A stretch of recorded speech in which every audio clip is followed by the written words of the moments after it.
Welcome to the 13th chapter, the book of Exodus. Now the sons of Israel, children of Israel, have left Egypt, and now another parenthetical part where God is going to lay down the rules, some laws. And it begins, and the Lord said to Moses, saying, Sanctify to me every firstborn, prototokon, the firstborn of its kind, opening wide every womb among the sons of Israel from man unto beast. It is mine.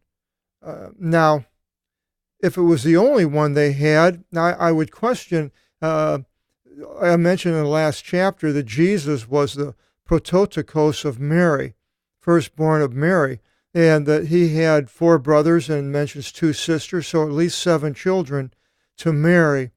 And but to God, he was the monogenos, the only born. And this is in the New Testament. Now, I question whether a firstborn, if it was the only one, if God would have taken that son, or if it was the firstborn of more than one. I don't have the answer to that. I thought I'd bring it up. We can speculate on it. So here, the same thing as if you have an animal, you would think the firstborn coming out of the animal wouldn't have a big family, so you would just take the firstborn that came out of it and sacrifice or later redeem it, ransom it. So in this case, the others may not have been born. It's just the first one, and that's the one you take. So now, as far as the other ones being born, can you say then, well, then the prototokos doesn't necessarily have to have anybody born afterwards, just the first baby that comes from a woman. So maybe that's the case. But anyway, he wants the firstborn that comes out of the sacrifice from man, anthropology comes from that, unto beast. It is mine. So he has slain the firstborn of the Egyptians. Now he wants the same from the Jews, but he'll make exceptions, except for the animals were to be sacrificed.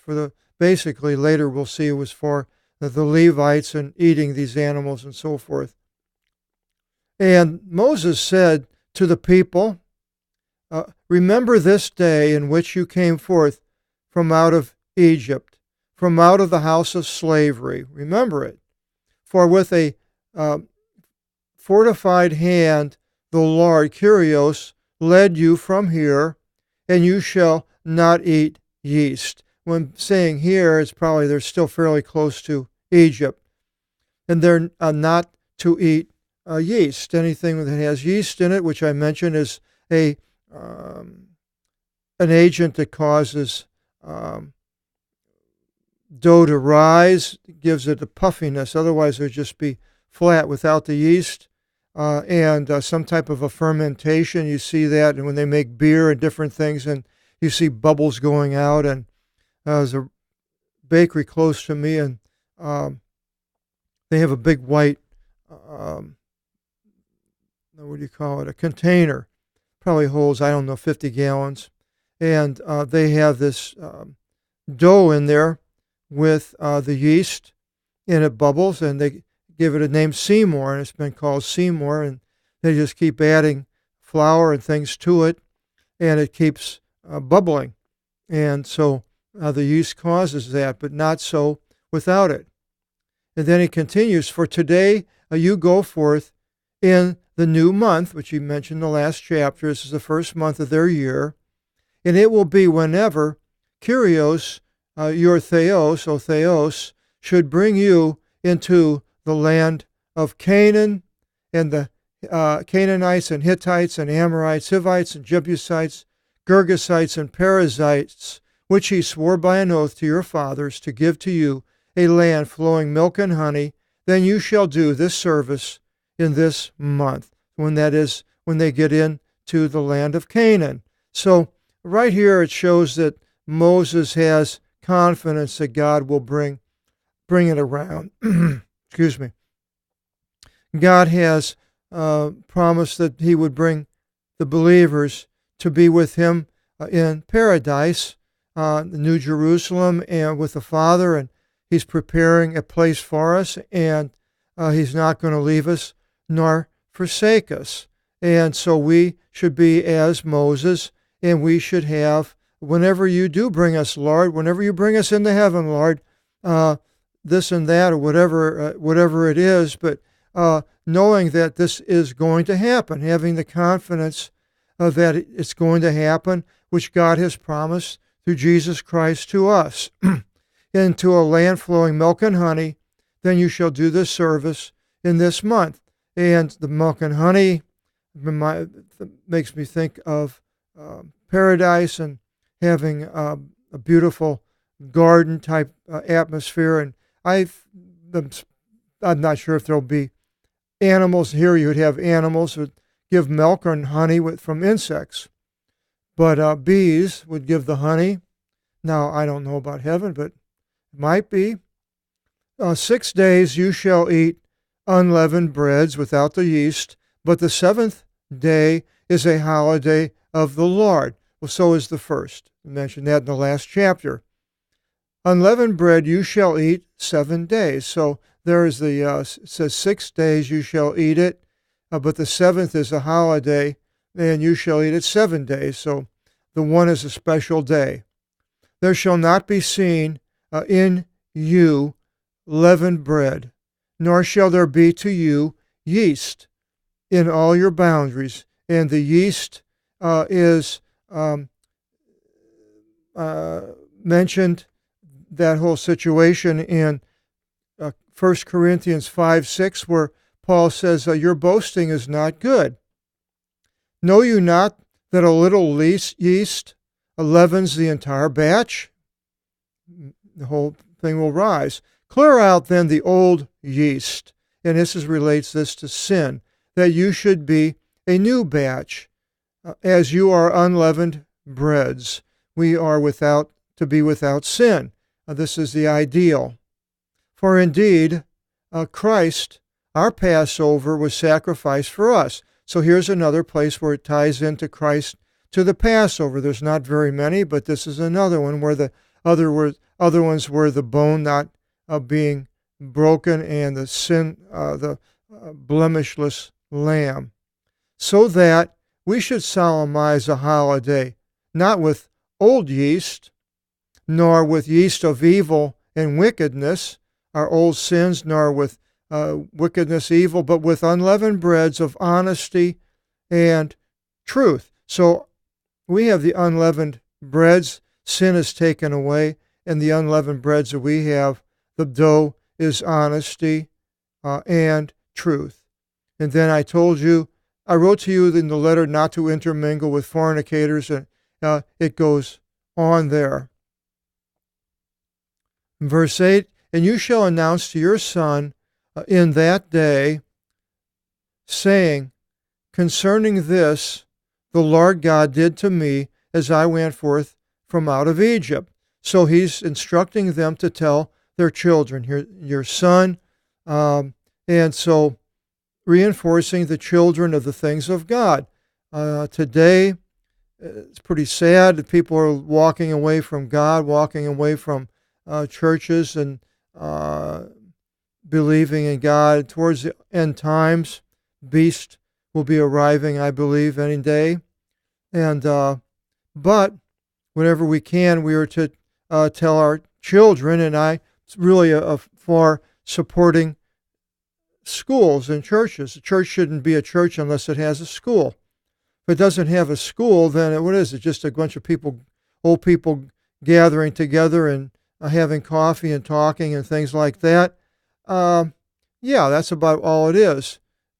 And it's going to die eventually because there's no children if it doesn't have this school. I went to a Lutheran grade school, 2 of them, in St. Louis, Missouri, which had a fantastic Lutheran grade school system. I don't know, must have had 10 or 15, 20 grade schools and one high school that I went to. And then it ended up, another high school was built right across the street from where I live. 4 years I had to take 2 or 3 streetcars to get to it. But then they were building this other one, and the day after I graduated, it opens up. But so now there's another one, a third in St. Louis. So having Christian schools to me is very important, and passing down these things to the children. And it will be to you for a sign upon your hand and a memorial before your eyes, that the law of the Lord may be in your mouth. For with a fortified hand the Lord led you out from out of Egypt. Now, what he's talking about, a sign, well, it'll get down a little bit further here in verse 16. We'll go into that a little bit more. But so it says, and you shall guard this law, the unleavened breads and Passover, according to times of hours. Oron, hour, is a transliteration, from days, ephemeral, emeron, to days. And it shall be whenever the Lord your God, Kyrios o Theosu, should bring you into the land of the Canaanites, in which manner he swore by an oath to your patrasi, paternal, comes from that, and shall give it to you, that you shall separate every offspring opening wide the womb, the males, to the Lord. Every offspring opening wide the womb from out of the herds among your cattle. So now here it says opening wide the womb, so that would be the firstborn, of course. You're to take them from the herds, the vukolion. Herds could be the goats, and the cattle are in herds among your cattle. But generally the cattle are bovine family. And as many as come to pass to you, the males are to the Lord. Those are his, to be sacrificed. Every newborn, I put that in there, opening wide the womb of a donkey, you shall barter for sheep, because they don't eat the donkey. It's an unclean animal, but they still take that animal, and you barter it for a sheep. And then they will take it to the tabernacle or the temple, whichever it is, and slay it and sacrifice it. But if you should not barter, you shall ransom it. So if you don't trade, then you have to give money for it. Every firstborn of man of your sons you shall ransom. The firstborn of the sons. So again, could be an only son, but here you're ransoming, you're giving something to the Lord in place of the son, instead of slaying him. Yeah, and if your son should ask you about these, saying, what is this? And you shall say to him that, well, with a fortified hand, Kyrios led you from out of the land of Egypt, even those people, all of them you, he says, from out of the house of slavery. And Jesus has led us out of the house of slavery to sin.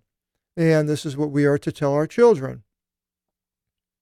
And when he hardened Pharaoh to send us, the Lord slew all the firstborn in the land of Egypt, from the firstborn of men unto the firstborn of cattle.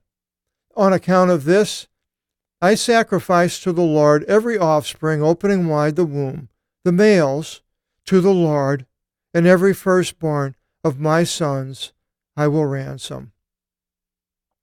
And then again it shall be for a sign upon your hand, and unshaken before your eyes. Now, what is this?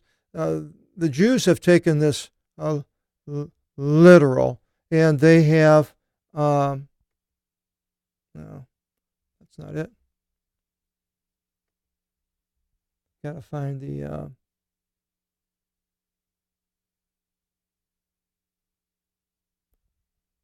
picture here I have of the,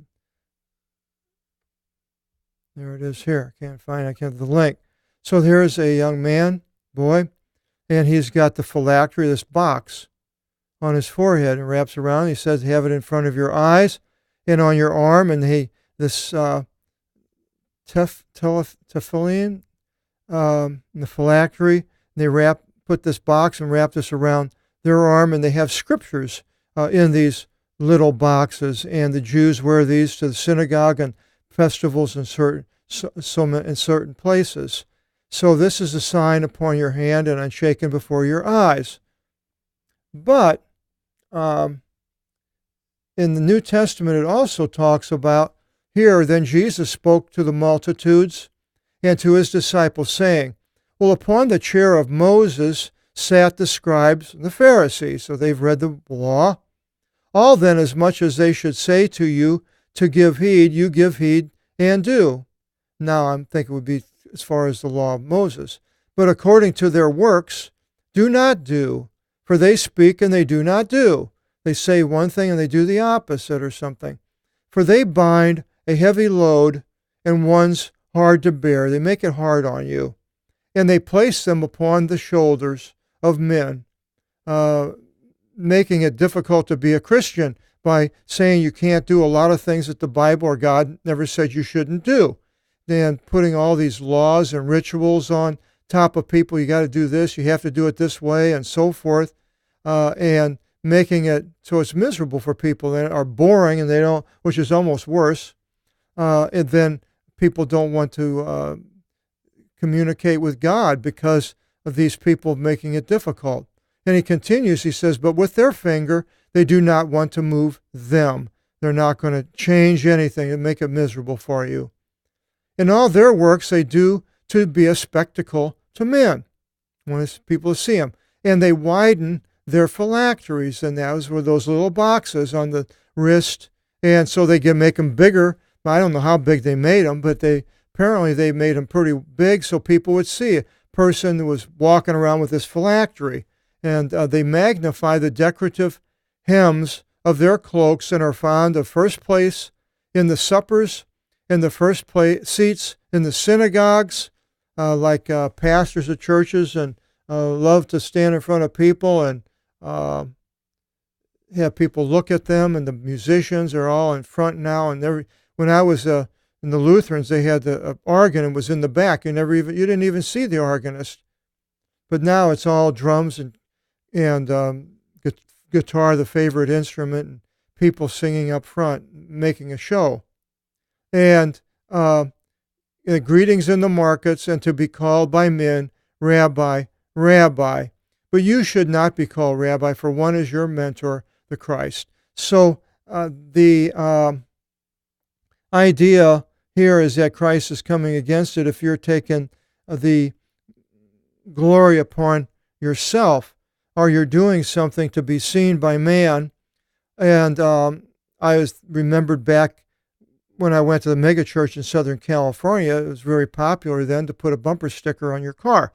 And thousands and thousands of bumper stickers all over Orange County, California, all kinds of things, about the Bible and God and Jesus. My boss was a carpenter's son, and get back to basics, read the Bible, and then you wore T-shirts with scriptures on it and all these things. But then if I'm going down the road and all of a sudden I get mad, somebody does something, and I do something bad that a Christian shouldn't be doing, and he sees that on the back, it's like I'm thinking, oh no, that's giving Christ a bad name, and Christians a bad name, or the church, or whatever it is. So you have to be careful on how you do things.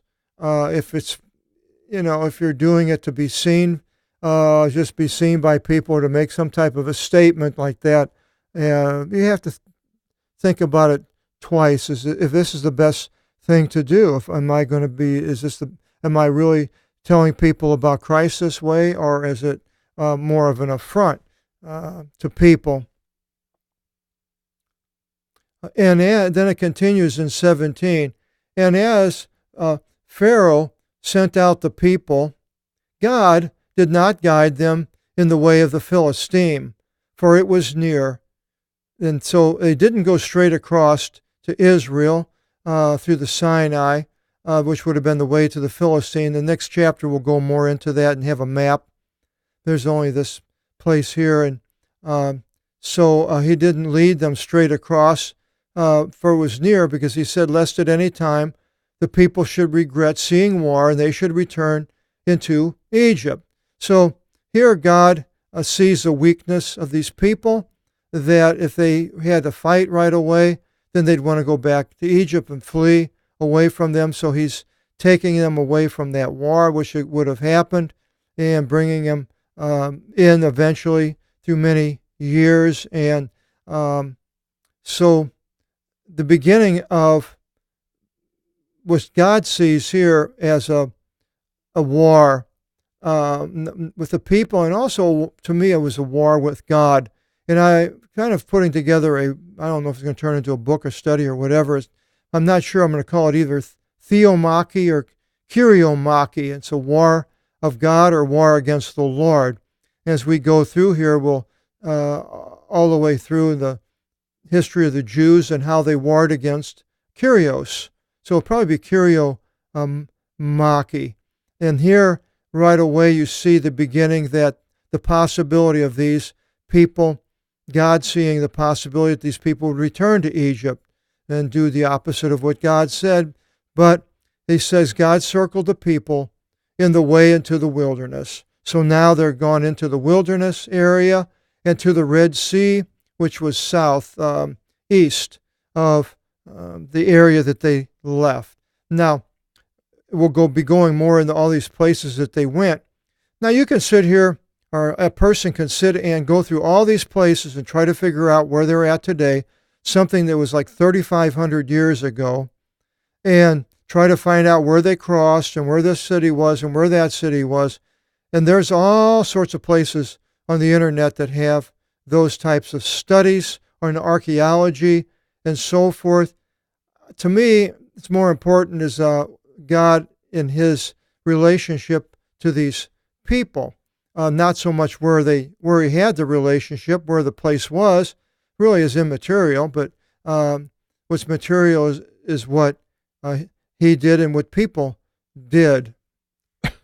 So it says, and in the 5th generation the sons of Israel ascended from out of the land of Egypt. So here we see that God is the one circling the people. God is the one that is going to give them guidance, as we see later on down here, that they are guided.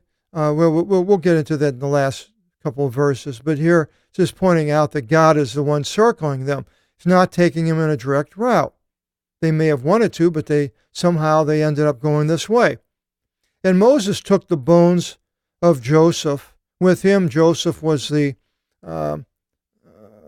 second to last son of Jacob, and then he went sold into slavery into Egypt, and his brothers came and he revealed himself to them, and then brought Jacob and lived there for 400 years.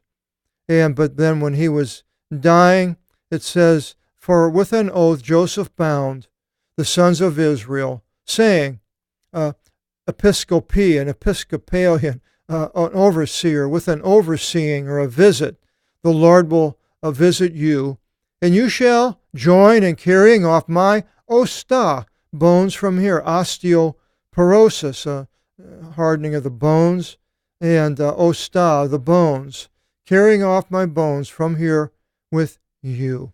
And that is in Genesis 50:25, that this is where Joseph says this. You can compare the Greek words, are almost verbatim. And the sons of Israel lifted away from out of Succoth, which was someplace between the Red Sea and where they left at Ramses, went to Succoth, and then they camped Succoth, and then they camped in Othom, Etham in the King James, Othom, wherever this is, by the wilderness. It doesn't say in the wilderness. So apparently they were not in the wilderness yet. They're by the wilderness. So for the people that are trying to figure out where these places are, that's an important statement there. And then it says God led them by day. Now here again, God led them. God leads us, indeed, by a column of a cloud to show to them the way by day. A stele is a monument that stuck straight up, and maybe 50, 60 feet high, one stone, and had writings on it, and used it for ceremonies or for tombs or for markings on borders and so forth. It was just called a stele, a stelo. So it was a column. And in the nikta, the night nocturnal, by a stelo of pyros, a fire, pyro, comes from that, pyromaniac. The column of cloud did not fail by day, and the column of fire by night before all the people. Now, Jesus said that he is the way, the truth, and the light. He is our column of cloud and fire, and we see the column, we see Jesus, the way, through his word. And we studied that, and the words of Jesus, of course, are in the New Testament, but the words of God are just as important in the Old. And so we are going through the Old Testament here and see that God didn't fail these people. He brought them in to the promised land, as God, Jesus, will bring us to him in paradise. Now we go and travel with these people, and we'll find out where all they go and what happens to them. Chapter 14 next video seminar. Hope you'll join us, and God bless.